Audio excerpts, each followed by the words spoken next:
I take pleasure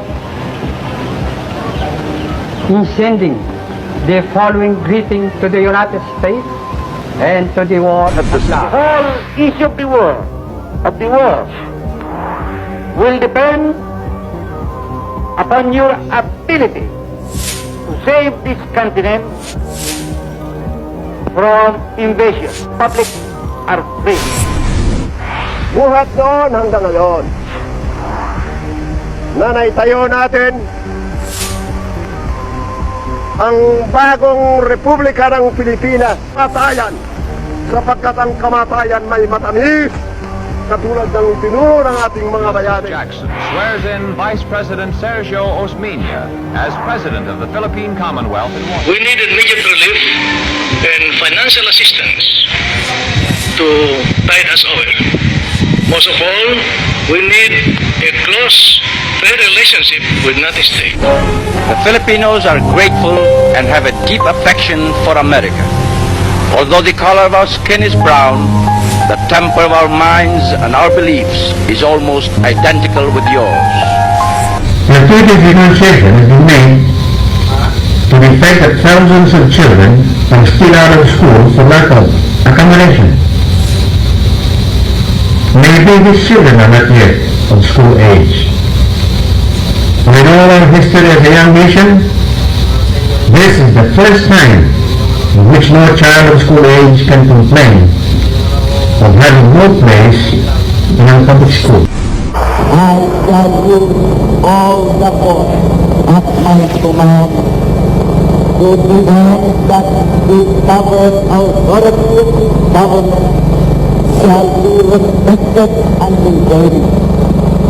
There can be no compromise with its loyalty.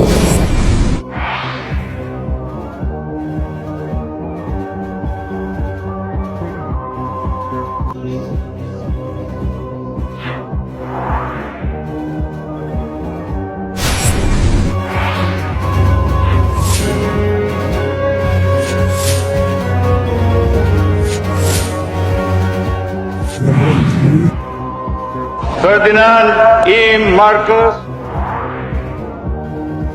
ay taimtim na sumusumpa. Natutuparin ko ng buong katapatan at mabuting pag-iisip ang mga tungkulin ko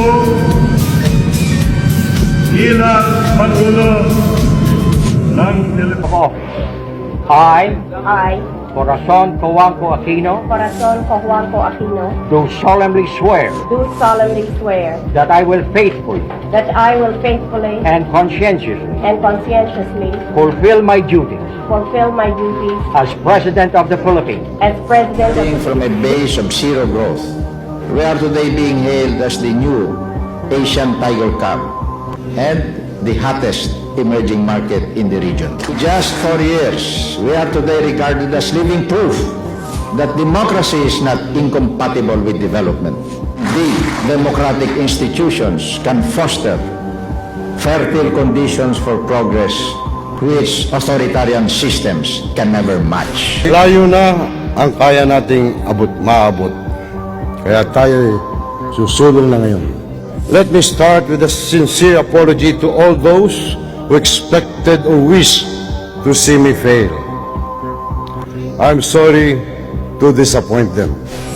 An economy that grew more than 6% last year and that has continued to work in the teeth of the biggest oil price hikes in history, while generating 4 million jobs in the last 4 years. Mark improvements in tax collections, infrastructure, housing construction, shelter security for the urban poor and indigenous peoples, and rise productivity.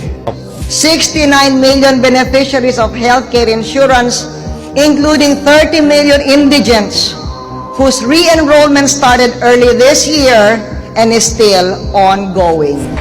Gusto ba ninyong matanggal ang wangwang hindi lamang sa kalsada kundi sa kaisipang nagdulot ng baluktot na sistema na pagkatagal-tagal na nating pinagtiisan?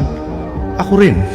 Sa larangan po ng negosyo, sino ba ang nag-akalang 7 ulit nating malalampasan ang all-time high ng stock They market? have to stop because the alternative are either jail or hell. Short of expressly advocating a call to arms, there are those who say that we should stand up and stop those who fish in our economic zone. Of course, we will do in due time. Cut down establishments that continue to pollute and poison our waters. The drugs will not be crossed unless we continue to eliminate corruption. I have met the enemy face to face, and sadly, the enemy is up. We have been able to find a way to grow and to make stronger the relationships between our two countries, the People's Republic of China and the Republic of the Philippines.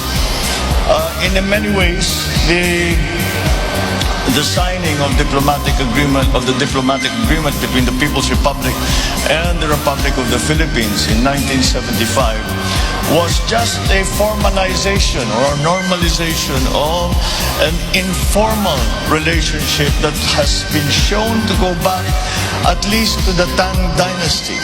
And that is how long the relationship between the Philippines and China has been going on, and this is at very many levels. And with the addition now of the addition in 1975 of the signing and normalization of diplomatic relations between our two countries, we formalized that informal relationship and added another facet to our dealings, in that we added government to government, and that has been something that I believe has been very advantageous to both our countries. And so how do I see the future between China and the Philippines?